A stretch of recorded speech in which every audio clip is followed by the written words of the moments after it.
Bonjour à tous sur Workout Channel, on se retrouve aujourd'hui pour un nouvel épisode de Fais ta perf en la compagnie de Mathéo. Comment tu vas? Bien mon gars? Bien. Tranquillement? Ouais, tranquillement. Donc brièvement, comme tous les invités, présente-toi assez rapidement.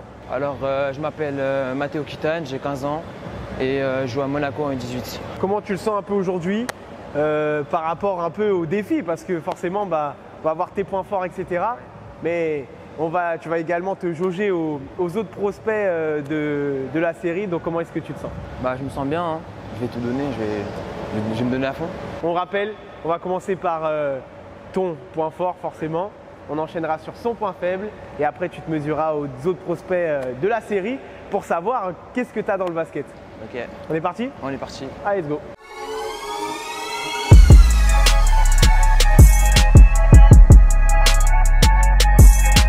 Mais avant toute chose, laissez-moi vous présenter Bees, le sponsor de la saison 2 de Fais ta perf. Bees, c'est une marque spécialisée dans le basket qui développe ses produits en collaboration avec les joueurs amateurs et professionnels. Leurs produits sont axés sur le confort et la performance à destination des joueurs et des clubs. Comme Fais ta perf, c'est une marque jeune et ultra prometteuse. Il suffit d'observer l'évolution de leur gamme de chaussures. Pas mal l'évolution, non? En plus, c'est du Made in France. Si tu veux des produits de qualité qui te démarquent des autres, tu sais ce qu'il te reste à faire.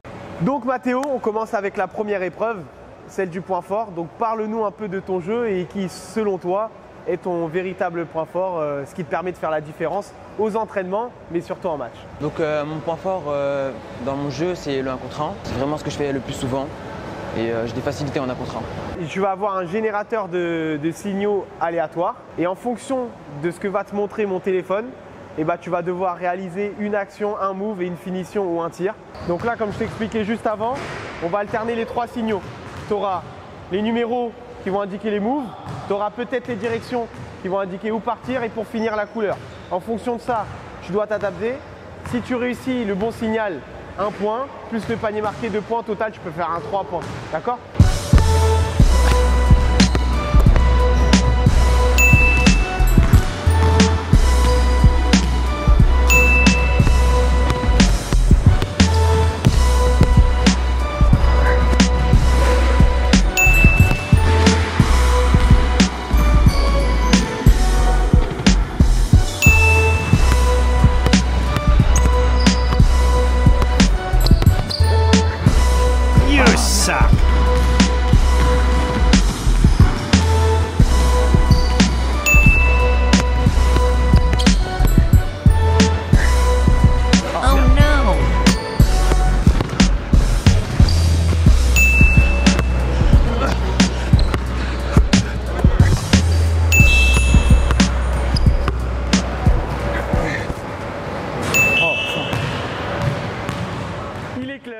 Donc je m'appelle Mathéo Kitane, j'ai 15 ans, je joue à Monaco en U18 France. Ma mère elle habitait juste à côté d'un gymnase à Ozoir.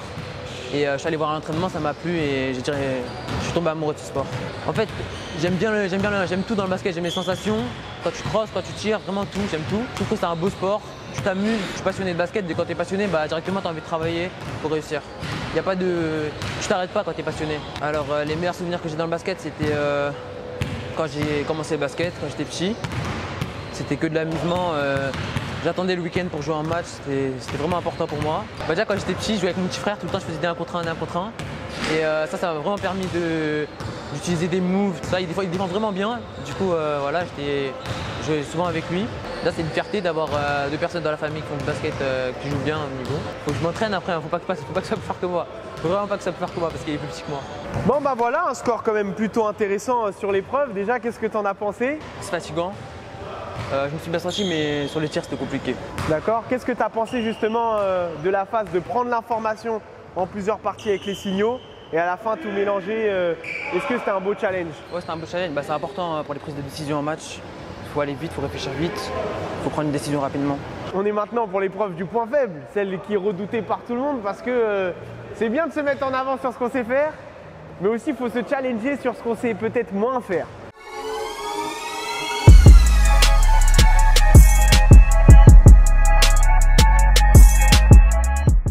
Donc parle-nous de ton point faible ou peut-être, c'est pas forcément un point faible, mais en tout cas quelque chose sur lequel si tu as un game à gagner, c'est pas ce sur quoi tu vas te diriger. Le point faible, c'est le shoot à 3 points. faut que je travaille, faut vraiment que je travaille sur mes shoot à 3 points, c'est important. Je joue meneur, donc c'est important que je shoot à 3 points. Je pense que c'est mon point faible parce que je suis beaucoup plus à l'aise en drive, en finition proche du panier. Donc je ne vais pas forcément tirer à 3 points. Et aussi il faut travailler, hein. Et le problème, je pense que c'est une barrière mentale pour l'instant. Moi, je vais te challenger quand même. Tu vas voir, ça va pas être évident. Surtout si tu me dis c'est ton point faible. Tu as les 5 spots de tir classiques. Ouais. Et sur les 5 spots de tir, tu vas avoir 3 tirs à 3 points. Sauf que les 3 tirs à 3 points, ils vont être à des distances différentes. D'accord? De plus en plus éloignées. 1. 2.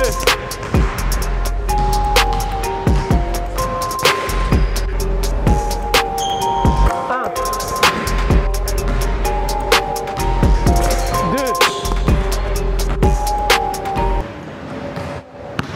Recommence. Parce que ça a touché. Non, recommence du rouge. Parce que ça a touché.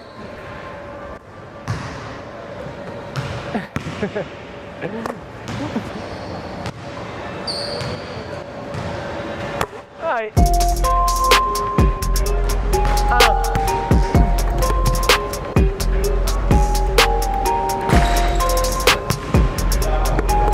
Et après ça tourne.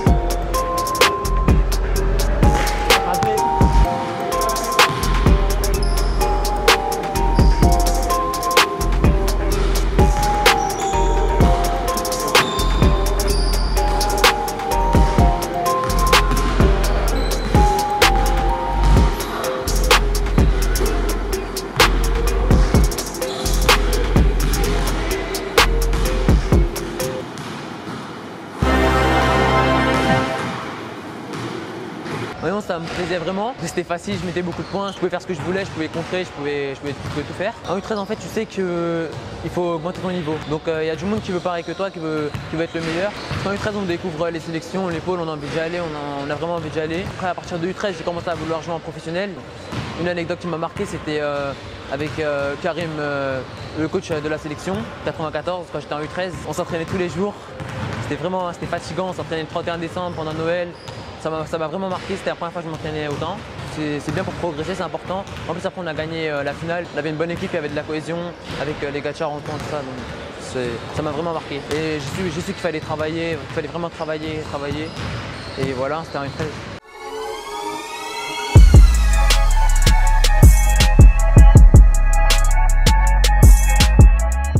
Bon Mathéo, c'est maintenant, c'est le moment. Ça veut dire qu'on peut rater les épreuves d'avant, parce que ça te permet de tester le joueur, de savoir ce qu'il y a dans le basket.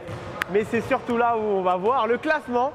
Ça veut dire que si tu fais des trucs bizarres, tu vas te retrouver dans les profondeurs du classement. Si tu es bon, tu te retrouves au-dessus, sachant que le niveau forcément sur Fait ta Perf, il est vraiment intéressant. Et n'hésitez pas à donner de la force aux athlètes qui viennent et aux différents joueurs, parce que ça leur fait plaisir. Et c'est pas parce que dans un classement, on se retrouve premier ou dernier, qu'on est bon ou très mauvais. Mais au contraire, je vous encourage à aller les voir en match, notamment ici Mathéo, à Monaco. Donc, je t'explique les épreuves. Elles se passent en 2 temps. 2 possessions de 24 secondes. Les premières 24 secondes, tu vas devoir tirer à mi-distance, puis à 3 points. Lancer franc, 0 degré, 0 degré. Dans l'axe à 3 points, 0 degré, 0 degré. Et si te reste des secondes, peut-être que tu pourras gratter un autre tir à 3 points. Ça, c'est la première partie. Quand tu shootes. Enchaîne, bien.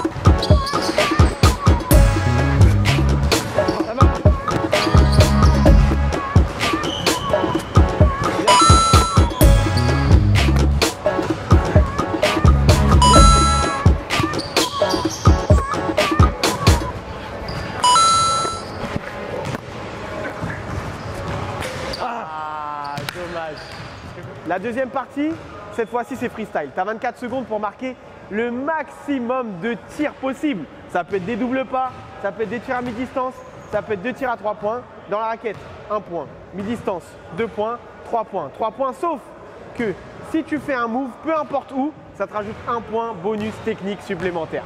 Tu te sens comment là? Bien. Bien? Parce que certains sont passés, ils ont fait des bons scores, c'est pas pour te mettre la pression, mais il va falloir gérer. Ready?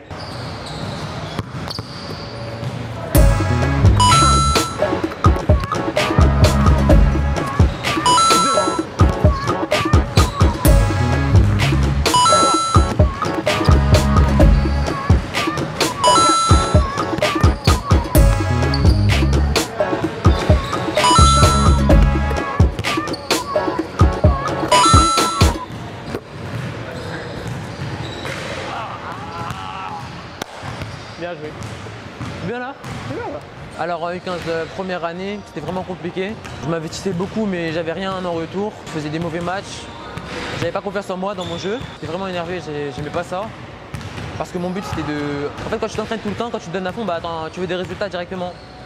Mais maintenant, je pense que j'ai eu raison de travailler. Parce que ça va pas payer directement, mais maintenant ça va payer une année après, 2 années après. Bah faut toujours travailler, pour atteindre ses objectifs.